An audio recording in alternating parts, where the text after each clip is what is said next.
Order! Order! You are an incorrigible delinquent at times. Behave yourself, man!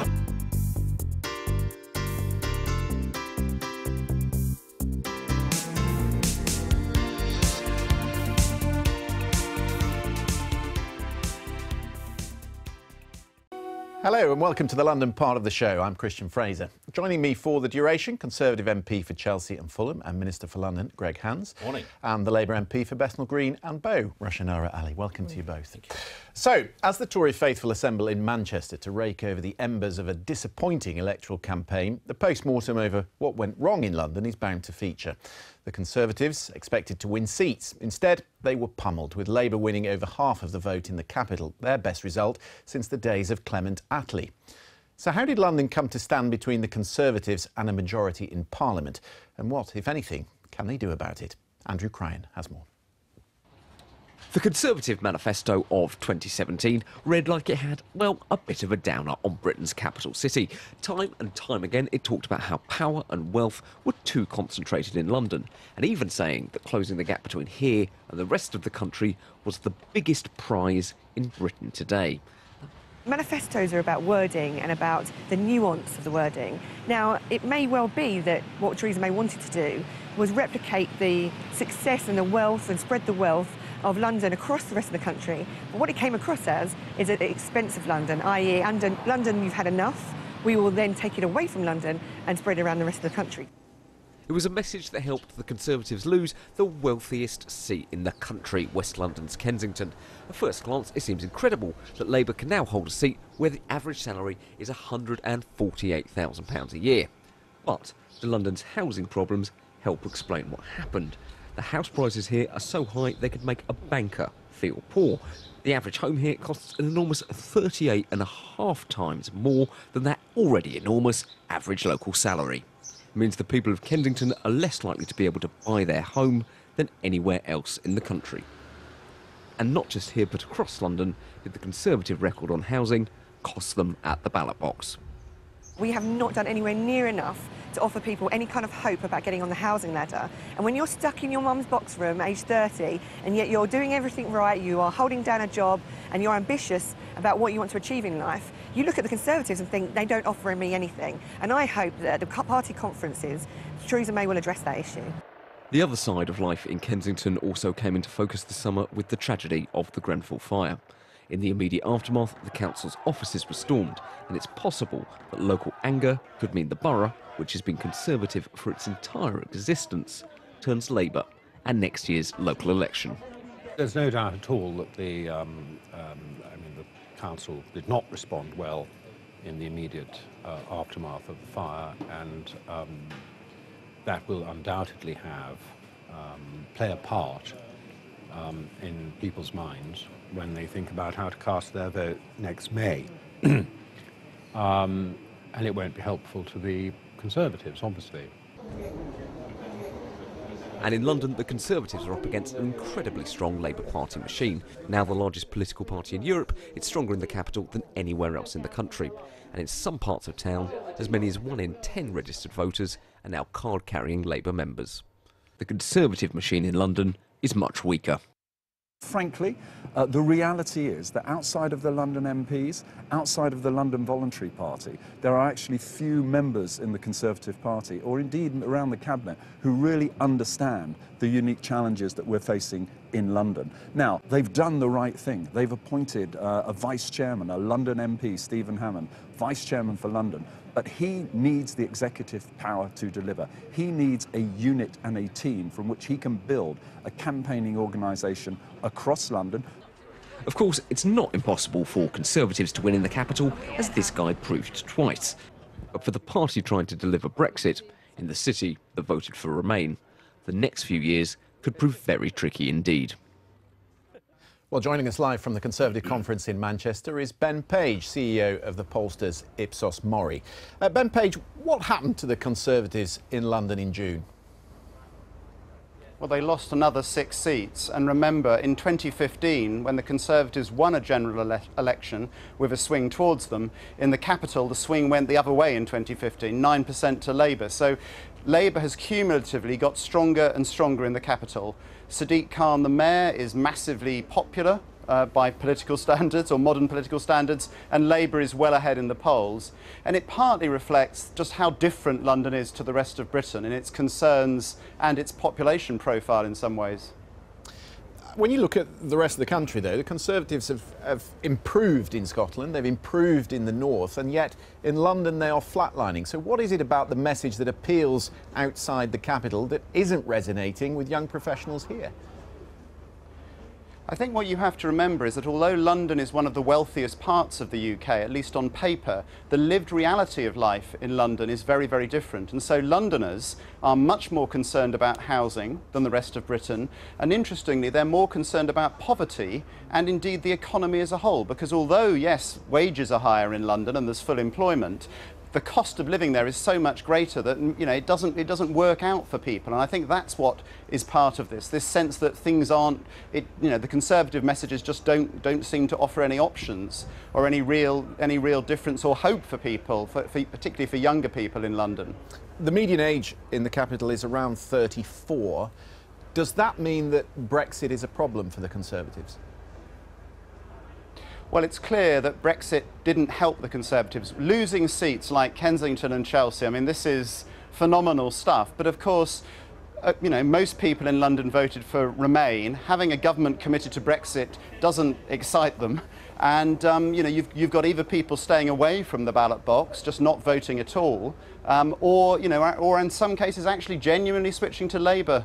And of course there are divisions inside the Labour Party, and nothing in politics these days is at all certain. But at the moment the Conservatives are in a very difficult place, and you know there are even the majorities of the MPs that they have in London went down at the election in many cases. This is all very sobering stuff for Greg Hands, who's sitting here, Minister for London. But what does he have to change then in order to get people voting Conservative again?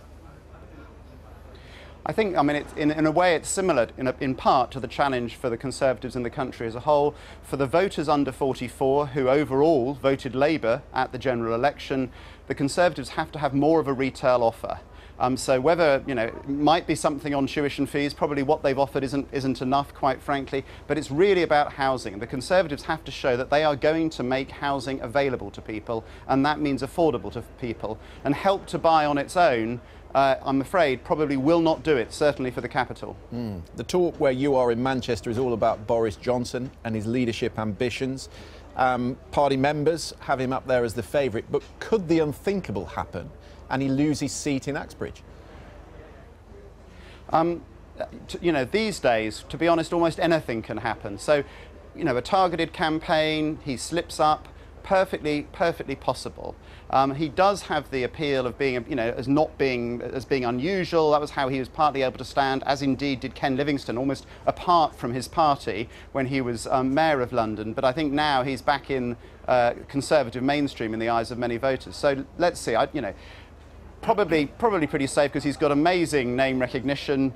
He's a great campaigner, but overall, the big problem facing the Conservatives is what is their retail offer for the under 44s? Yeah, still a majority of 5,000 for Boris. Before I let you go, Ben, your predictions for Theresa May for the council elections in May?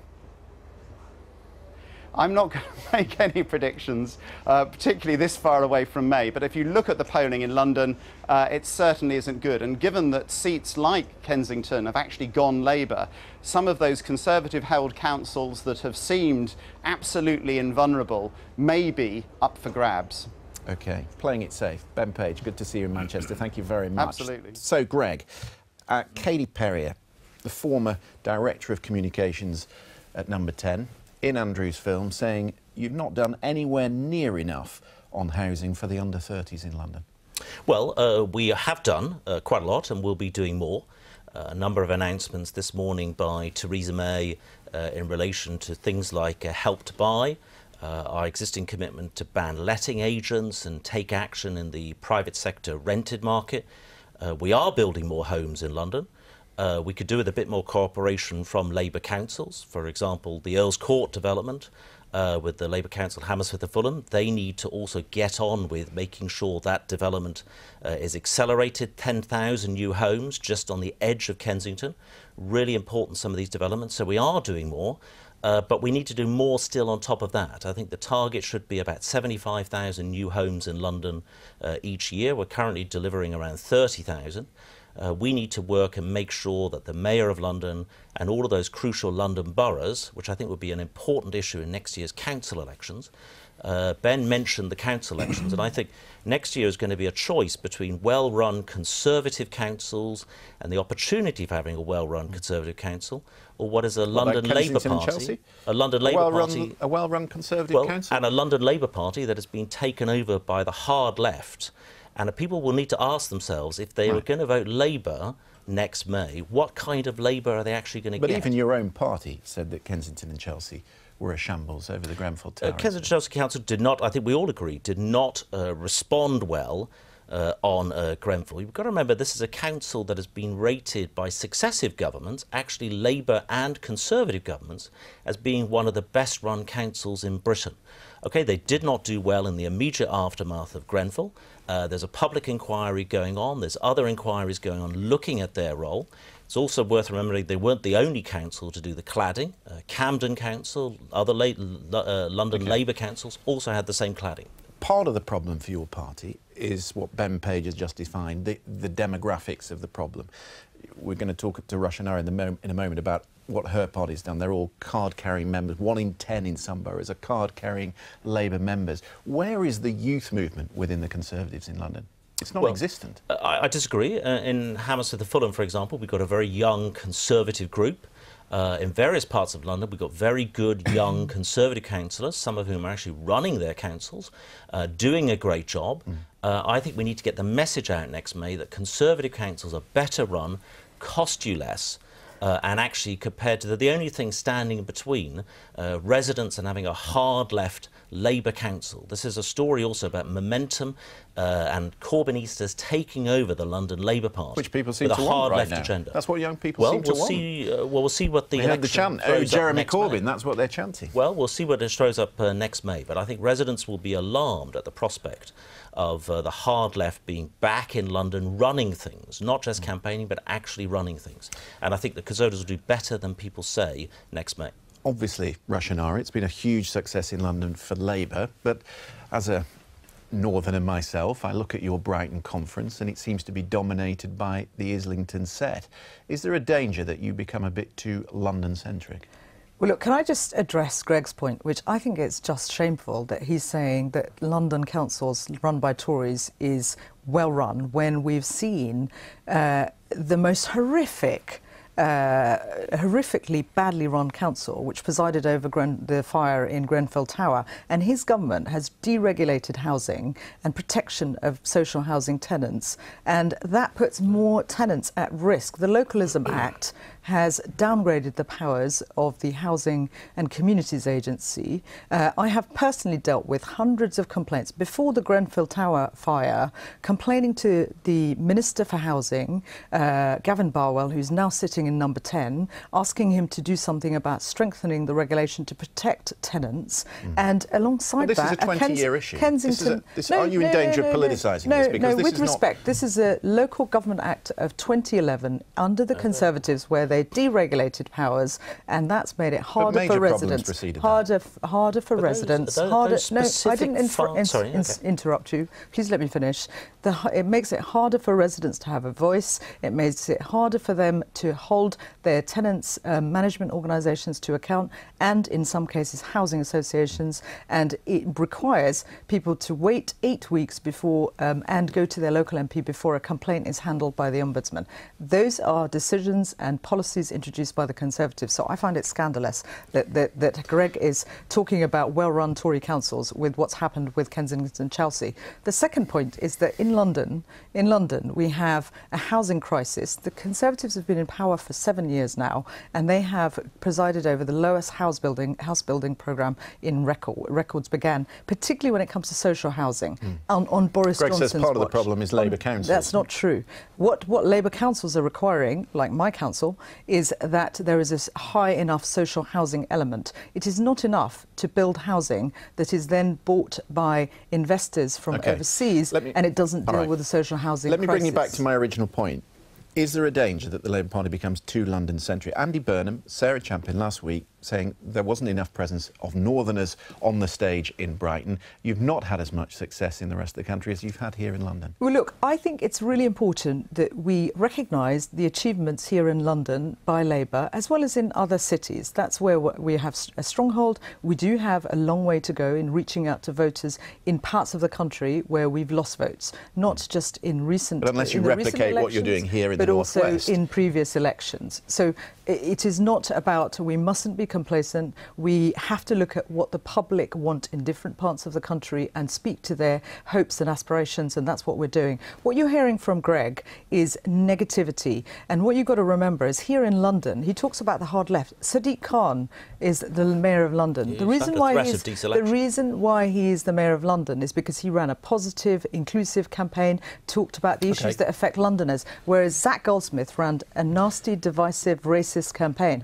That's why the Tories haven't done well in London. Is part of the problem the messaging? Your old friend George Osborne, who you worked very closely with at the Treasury, now sitting as the editor of the London Evening Standard, the paper that people read on the way home, he's doing you no favours at all. Is he still your friend?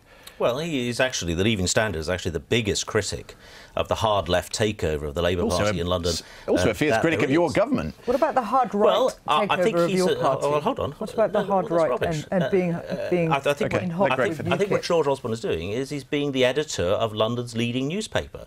And you would expect him, and I think his readers would expect him, to cast a critical eye over both parties, all parties, the government over Sadiq Khan, big critic of Sadiq Khan's decision on Uber, a big critic of local authorities which aren't well run, and a big critic of the London Labour Party and the hard left takeover of the London Labour Party. So I think in terms of the job that he does, not really for me to defend the editor of a newspaper, but I think he's responding to what his readers want to read. OK, we'll leave it there for the moment.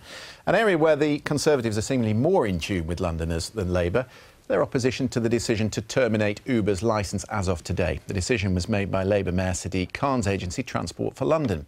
Tory opposition was boosted this week when the Prime Minister told BBC London's political editor Tim Donovan Uber had not acted in Londoners' best interests.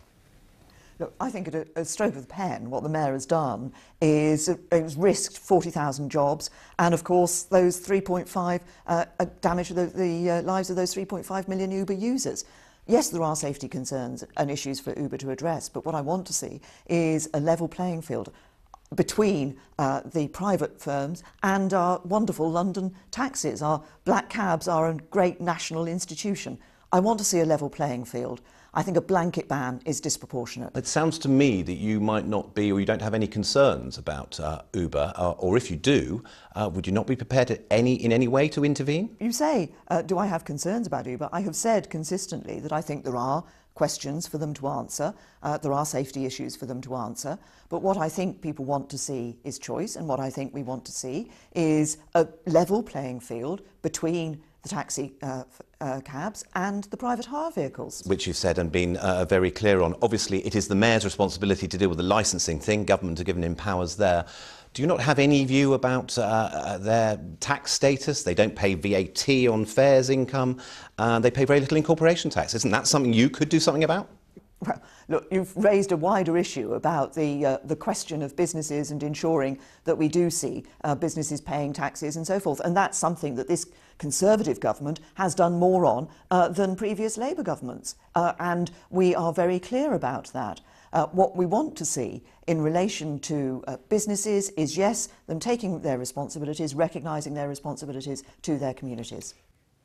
Prime Minister there.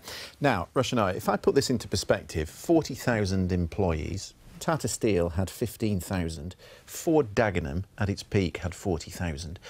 If a Conservative minister or a Conservative mayor had put that number of jobs in danger, there would be a Labour outcry. Well, this is an agency, the Transport for London agency. Yes, but the chair is Sadiq Khan. That has made the ruling that Uber is not fit and proper to hold the licence and have set out what needs to happen. Now, Uber needs to be constructive, deal with the issues that TfL have raised around sexual assaults that haven't been reported to the police. Frankly, the British public, and Londoners in particular, would not be thanking the Mayor or TfL. But there could have been a more innovative way of approaching it. You could have granted the licence with tight restrictions. This has been going on for a long time, where there have been court cases setting out what Uber needs to do around labour labour conditions and rights, sickness leave, holidays and much else. Uber has been intransigent and, frankly, the public would be rightly $750,000 people have signed a petition. questioning why TfL isn't putting safety at first. Now,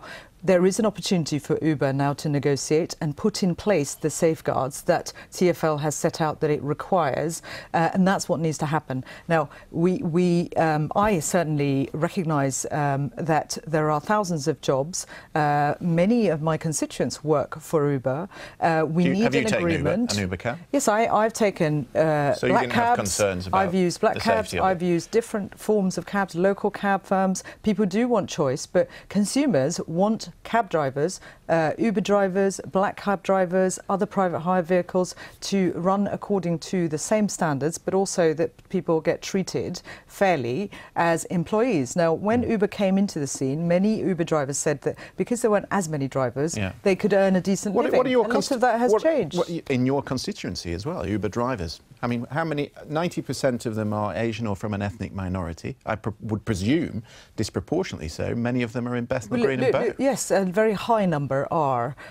What we need to do is look at how. What we need to do is look at how the gig economy is properly regulated, safeguards are put in place so that it can operate and jobs can be created, as has been the case, but without disregarding the law, without putting safety at risk. And given that that has happened, we need both parties to work together in the interests of Londoners as well as those who work for them. It's become highly politicised, this, hasn't it?